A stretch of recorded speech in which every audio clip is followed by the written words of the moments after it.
पुण्यात्माओं, ऐसे जो साधना हम गलत भी करते हैं, अपने मनमुखी भी करते हैं, उससे भी लाभ नहीं होता। तो संत के वचन में शक्ति होती है और उस शक्ति से ही वो शब्द आपके अंदर काम करता है। जैसे जो औषधि होती है, इंजेक्शन के माध्यम से शरीर में प्रवेश कर दी जाती है तो वह काम करेगी, और बगैर सिरंज के वह अंदर नहीं जा सकती। तो ये समझो कि संत की वाणी सिरंज होती है, वो आपके अंतःकरण में इस मंत्र को प्रवेश करती है, फिर वो मंत्र आपके यहाँ कार्य करता है। इन्हीं मंत्रों को अन्य आदमी देता रहेगा, कोई लाभ नहीं होगा, अधिकारी है ही नहीं वो उसको देने का। तो इस प्रकार संत वचन की शक्ति से आपके अंदर भक्ति प्रवेश करते हैं, और फिर इस सत्संग के माध्यम से ये वाणी, अमर वाणी जो महापुरुषों ने बोली थी, उस वाणी को अधिकारी बोलता है तो वो आपके ऊपर असर करती है।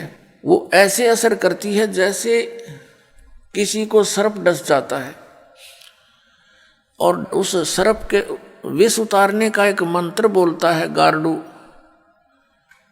वो सपेरा। तो उस समय वो व्यक्ति मूर्छित पड़ा होता है जिसको सर्प ने काट रखा है, उसको पता ही नहीं ये बोलने वाला क्या वाणी बोल रहा है, और उसको बार बार उच्चारण करने से कुछ समय के बाद उसमें हलचल होती है, विष उतर जाता है, और ना उस वाणी को वो समझता है कि बोल क्या रहा है। तो पुण्यात्माओं, ठीक इसी प्रकार हमारे अंतःकरण, हमारी आत्मा पर पाप कर्मों का विष चढ़ा हुआ है।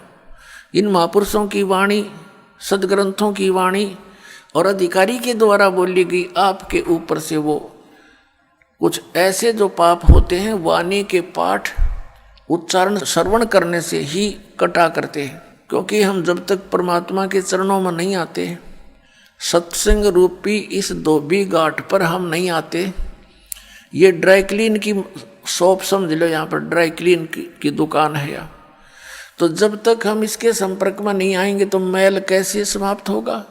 मैल समाप्त हुए बिना उज्जवल कपड़ा कैसे होगा? तो आप यहाँ आते हो, अपने मित्र प्यारों को भी लाते हो। हमने भी जितने दिन सत्संग होता है सबको आना अलाउड कर रखा है, आओ सत्संग अवश्य सुनो। बाकी समय में हम केवल अपने भक्तों से ही मिल पाते हैं, अन्य से कोई हम डिस्कस कर भी नहीं सकते, इसलिए अन्य को आमंत्रित नहीं करते। अन्य दिनों में सत्संग के दौरान सभी आ सकते। तो कोई मित्र, कोई रिश्तेदार, रिलेटिव किसी के साथ आता है तो चाहे वो किसी उसकी शर्म से भी आ गया, प्रार्थना से आ गया, किसी कामवश आ गया, तो यहाँ सुनेगा। वो चाहे अनचाहा बैठा रहे, उसके ऊपर भी उस गारुड़ के मंत्र की तरह असर हो रहा है। और एक दिन ऐसा आएगा कि उसको भूख लगेगी उस परमात्मा की वाणी की, और फिर वो ऐसा आएगा कि लोग न्योकेंगे, इसका भी पता नहीं कि मंत्र मार दिया।